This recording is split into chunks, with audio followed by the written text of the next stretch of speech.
Narito na naman ang mainit na balita mula sa mundo ng social media, nahatid sa inyo ni Madam Chika. Isang mainit na usapin ng musbong sa pagitan ni Senator Ronald Bato de la Rosa at ang Pangulo ng Pilipinas na si Ferdinand Bongbong Marcos Jr. Kamakailan nagbigay ng reaksyon si Senator Bato matapos ang ilang mga pahayag ni Marcos Jr. hinggil sa mga isyu ng administrasyon at mga hakbangin ng gobyerno.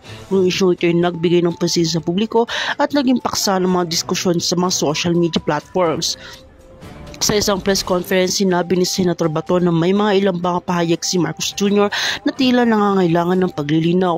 Ayon sa kanya, hindi niya tinatanggap ang ilang mga kisistimo laban sa kasalukuyang pamahalaan, lalo na sa aspeto ng mga pulisiya at plano ng pinaglalaban ng administrasyon. Sinabi ni Bato na may mga aspeto sa hindi napapansin o naiintindihan ng iba, kaya't kinakailangan ng masusing pagsusuri at diskusyon upang mapabuti ang sitwasyon ng bansa. Nagbigay din si Bato ng kanyang pananaw tungkol sa mga isyu ng seguridad at ekonomiya na madalas na binabanggit ni Marcos Jr. Ayon kay Bato, bagamat may mga pagkaibang opinyon, mahalaga pa rin na magsanib pwersa upang matugunan ang mga problema sa bansa. Pinili ni Bato na magsalita laban sa mga maling akusasyon at magbigay ng kanyang opinyon hinggil sa mga plano ni Marcos Jr. upang mas mapabuti ang estado ng ating ekonomiya at seguridad. Pinili ni Bato na hindi magtago sa anuman at ipahayag ang kanyang opinyon sa mga pahayag na ginagawa ni Pangulo. Sinabi niyang hindi sila laging magkasundo, ngunit para sa kanyang pagkakaroon ng open na komunikasyon at pagtutulungan na susi sa paglutas ng mga isyu.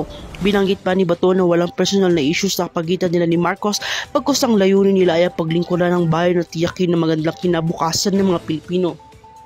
Nagbigay din si Senador Bato ng mga pagkakataon ng mga pagkakaiba sa pananaw ng mga isyu, ngunit ito ay bahagi ng demokrasya. Ayon sa kanya, hindi dapat magpatuloy ang anumang hindi pagkakaunawan at pagkus ay dapat laging maghanap ng mga paraan upang mapag-usapan at mapagkasundo ang mga isyu kinakaharap ng bansa.